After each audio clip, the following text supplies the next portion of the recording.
A dowry in the Muslim faith is a gift. Ang dowry sa atin, sa pananampalatayang Islam, ito ay gift. Ito po ay regalo or a promise of a gift to the wife by the husband. Assalamualaikum warahmatullahi wabarakatuh. Ngayon mga kapatid ay meron po tayong sasagutin na katanungan mula sa kapatid natin sa pananampalatayang Islam at ito po ang kaniyang katanungan. Salam Ustad, pwede po ba magtanong, ano po ibig sabihin ng dowry? Tayyib. Okay? So sasagutin po natin ang katanungan ni kapatid. Punta tayo dito sa Google. At itatype po natin. Okay, so dito tayo mauna sa Thailand. Bago natin sasagutin, according to Islam, ay dumako muna tayo sa bansang Thailand kung ano po ba ang kanilang pananaw sa usapin ng dowry. Ayan. Sa legal advisor, sinsod or Thai dowry. Ito po ang tawag sa kanila. Sinsod or Thai dowry is supposed to be given by the groom to the bride's family so as to be repaid for the loss of their daughter. Sa madaling salita, pagdating po sa Thai culture, pag sinabi pong dowry sa kanila, nararapat na magbigay ng kabayaran si lalaki doon sa pamilya ng babae bilang kabayaran sa pagkawala ng responsibilidad doon sa magulang ng babae. So, babayaran na yon. Okay? Ito po ay nasa Thai culture. Ayan. Dumako naman tayo sa ibang country at malaman natin kung ano ba ang pananaw nila sa dowry o tinatawag natin na mahar. Okay. Dito tayo sa Chinese culture. Ayan. In Chinese culture, the bride's dowry also known as, ayan, paano po natin basahin to? Shizong. Okay, kung ano mang pagkabasa niyan. Refers to the gifts given by the bride's parents to their daughter.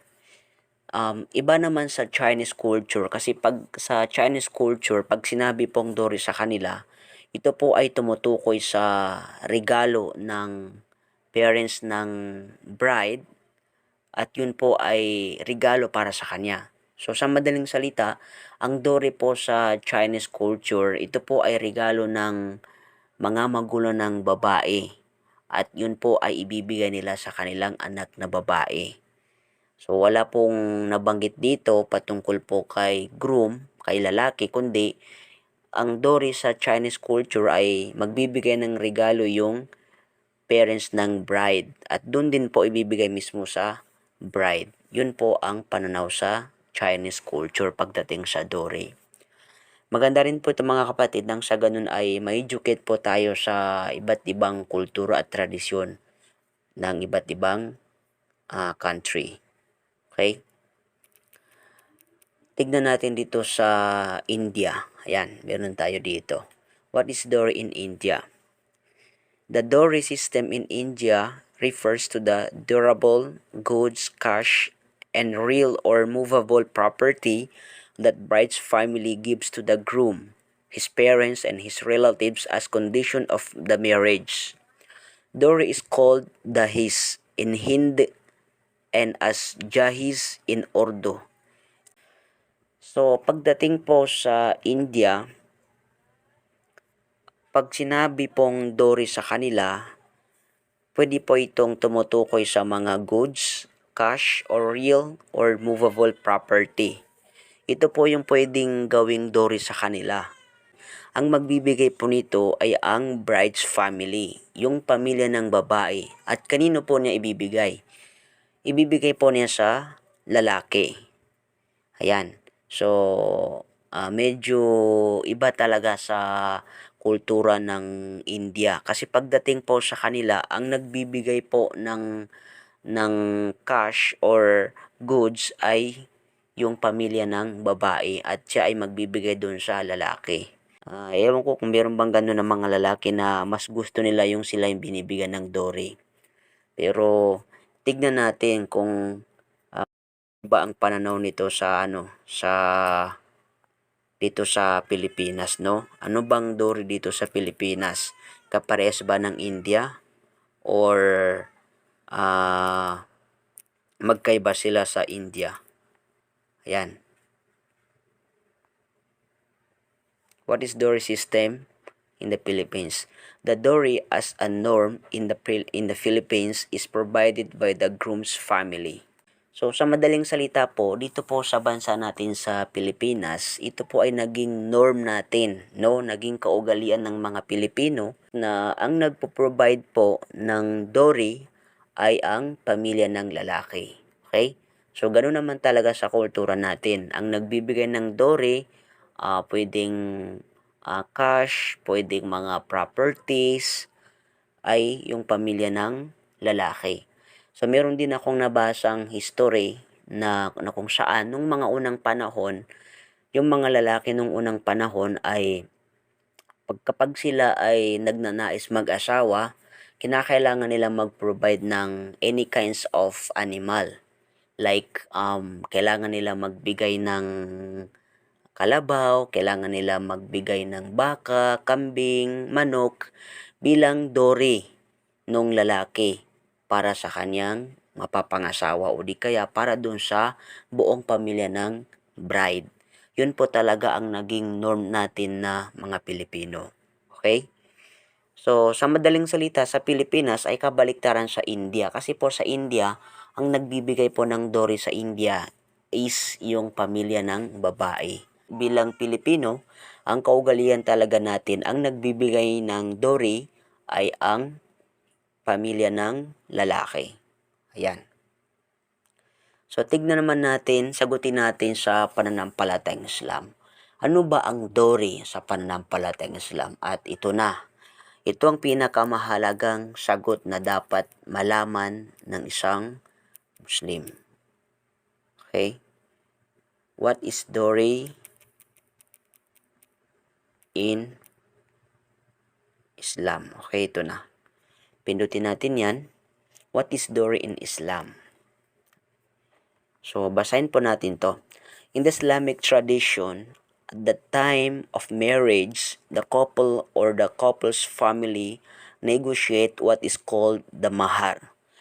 Remember, itong salitang mahar, ito po ay Arabic na salita. Sinasabi po ng mga scholar natin, itong salitang mahar ay hindi po natin kayang i-translate as dowry.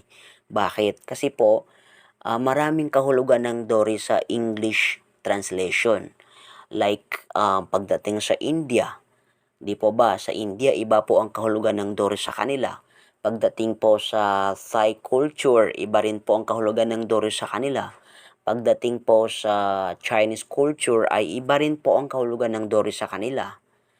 So kaya po ang sabi ng mga Islamic scholar ay hindi po kayang i-translate or hindi matutumbasan ng salitang dowry ang original na salitang mahar.